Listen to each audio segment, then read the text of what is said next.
और लॉरेंस बिश्नोई के बारे में ये कहा जाता है कि उसके 3 गुर्गे अमेरिका से ऑपरेट कर रहे हैं। लॉरेंस बिश्नोई गुजरात में है और उसके 700 शूटर हैं। मैं बताना चाहूंगा इसके पहले दाऊद इब्राहिम का गिरोह ऐसे ही चलता था।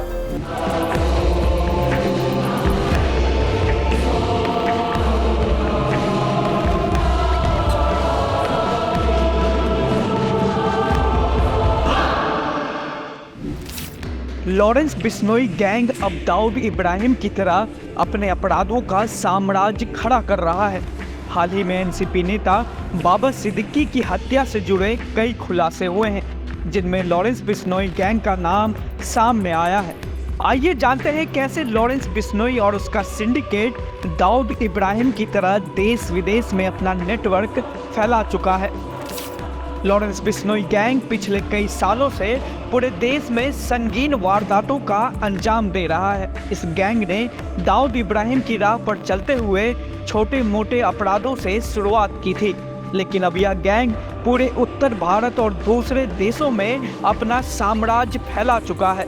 राष्ट्रीय जांच एजेंसी NIA की चार्जशीट के अनुसार बिश्नोई गैंग में 700 से भी ज़्यादा शूटर हैं, जिनमें 300 शूटर अकेले पंजाब से हैं।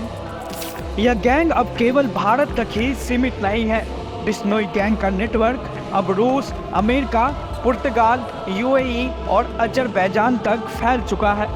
अपने गैंग का प्रचार करने के लिए इसने सोशल मीडिया का इस्तेमाल किया और रंगदारी के जरिए लाखों करोड़ों रुपए की कमाई की और फिर ये पैसा हवाला के जरिए विदेशों में भेजा। लॉरेंस बिश्नोई और उसका सिंडिकेट दाऊद इब्राहिम की तरह कई तरह के अपराधों में लिप्त है, जिसमें टारगेट किलिंग, जबरन वसूली और ड्रग तस्करी शामिल है। बाबा सिद्दीकी की हत्या और हाल ही में सलमान खान के घर पर फायरिंग की जिम्मेदारी भी इसी गैंग ने ली है। लॉरेंस बिश्नोई जेल में बंद है, लेकिन उसका गैंग लगातार सक्रिय है।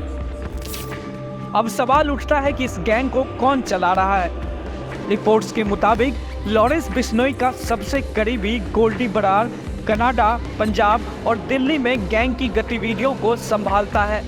वहीं रोहित गोदारा राजस्थान और अमेरिका में ऑपरेशन देखता है, जबकि अनमोल बिश्नोई पुर्तगाल, अमेरिका, महाराष्ट्र और बिहार का प्रभारी है। हरियाणा और उत्तराखंड में काला जठेरी की निगरानी है।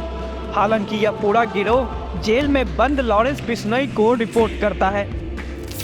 वहीं उत्तर प्रदेश के पूर्व DGP विक्रम सिंह ने गैंगस्टर लॉरेंस बिश्नोई गैंग को लेकर चौंकाने वाले खुलासे किए हैं। क्या कुछ कहा उन्होंने, देखिए।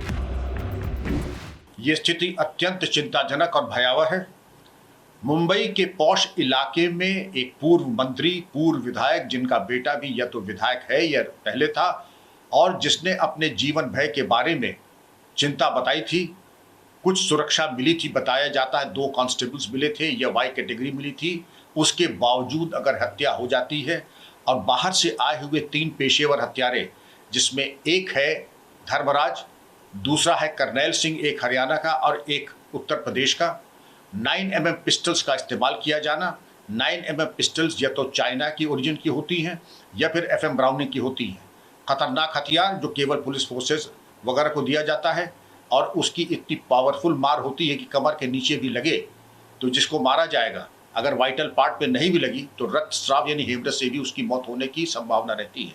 और मुंबई इस तरीके से बताने के बाद अगर हो तो चिंता का विषय तो है ही, और पुलिस को अपनी आंतरिक जो व्यवस्था है, गश्त, गाड़ाबंदी और पेट्रोलिंग की, उसको और उच्चीकृत करने की आवश्यकता है। और ये जो बताया जा रहा है कि इसमें लॉरेंस बिश्नोई का हाथ है, और लॉरेंस बिश्नोई के बारे में ये कहा जाता है कि उसके 3 गुर्गे अमेरिका से ऑपरेट कर रहे हैं। गोल्डी बरार, अनमोल बिश्नोई जो कि उसका भाई है, और एक नाम और है मैं आपको बताता हूं जो कि अमेरिका से उसको संचालित कर रहे हैं। और अगर खुलेआम NIA ने अपनी चार्जशीट में इस गैंग के खिलाफ ये लिखा है कि लॉरेंस बिश्नोई गुजरात में है और उसके 700 शूटर हैं। मैं बताना चाहूँगा इसके पहले दाऊद इब्राहिम का गिरोह ऐसे ही चलता था, और उसने जिस प्रकार गुलशन कुमार की मुंबई में ही दिन दहाड़े हत्या की थी, अबू सेलम ने, कुछ हमें वही परिदृश्य सामने आ रहा है। और इस तरीके के गिरोह तभी क्रियाशील होते हैं जब उनको कहीं से बैकअप मिलता है। इसके पहले दिल्ली में एक अफगान जिम ओनर की हत्या हुई थी, सिद्धू मूसेवाले की हत्या हुई थी, और हमने क्या आज तक कोई कार्रवाई करना ज़रूरी नहीं समझा? और ये कह देना कि जो सलमान खान का मित्र है वो हमारा शत्रु है, ये एक चुनौती है और शासन प्रशासन से ये अपेक्षा की जाती है कि इस गैंग को निष्क्रिय करने के बारे में कार्रवाई करें।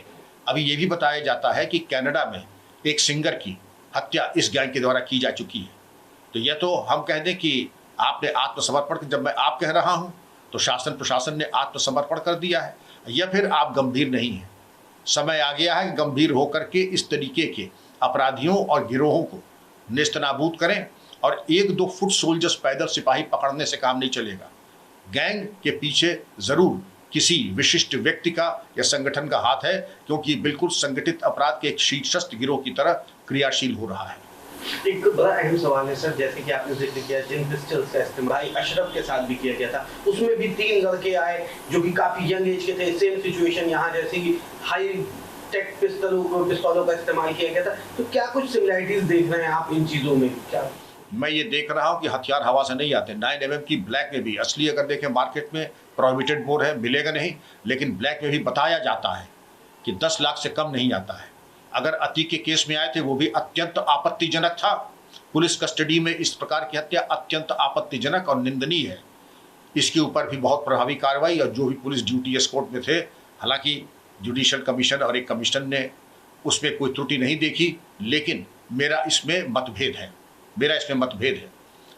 मैं चाहूँगा कि पुलिस कस्टडी में मौत एक गंभीर अपराध है, और पुलिस कर्मियों की संलिप्तता अथवा निष्क्रियता, या दोनों ही परिस्थितियों में कार्रवाई होनी चाहिए थी। वर्तमान परिस्थिति में भी अगर इस तरीके के शूटर आ रहे हैं, आप देखें करनैल सिंह हरियाणा से, दूसरे धर्मराज उत्तर प्रदेश से, और 9mm की पिस्टल लेके मुंबई में खुलेआम घूम रहे हैं, और लोग मुंबई में जाने पर रोज़ का कितना खर्चा होता है बताने की आवश्यकता नहीं है। जाहिर है कि उनको खर्चे की कोई चिंता नहीं थी। रेकी करना और इस तरीके से आक्रमण करके हत्या करना, मैं इसकी घटना की निंदा करता हूं और उम्मीद करता हूं कि इसका सफल अनावरण होगा। एक आखिरी सवाल है सर, जिस तरह से ये यंग दुनिया में बढ़ती जा रही है, आप किस तरह से देखते हैं एज ए यूपी के फॉर्मर डीजीपी? पूर्व पुलिस महानिदेशक होने के नाते और एक वरिष्ठ नागरिक होने के नाते मैं बच्चों से, लड़कों से कहूँगा, ग्लैमर के चक्कर में न पड़े। एक कहावत है, the wages of sin is death. इस तरीके की जो रास्ता पकड़ता है उसका एक ही गंतव्य है, मौत। इस रास्ते के न चुने, क्योंकि इसमें आज तक किसी को मैंने लाभान्वित होते नहीं देखा। कुछ समय के लिए वैभव और ग्लैमर मिलता है, उसके बाद लाश चीर घर में पोस्टमार्टम के लिए जाती है। इसलिए इस रास्ते को न देखें, मेहनत और ईमानदारी से काम करें।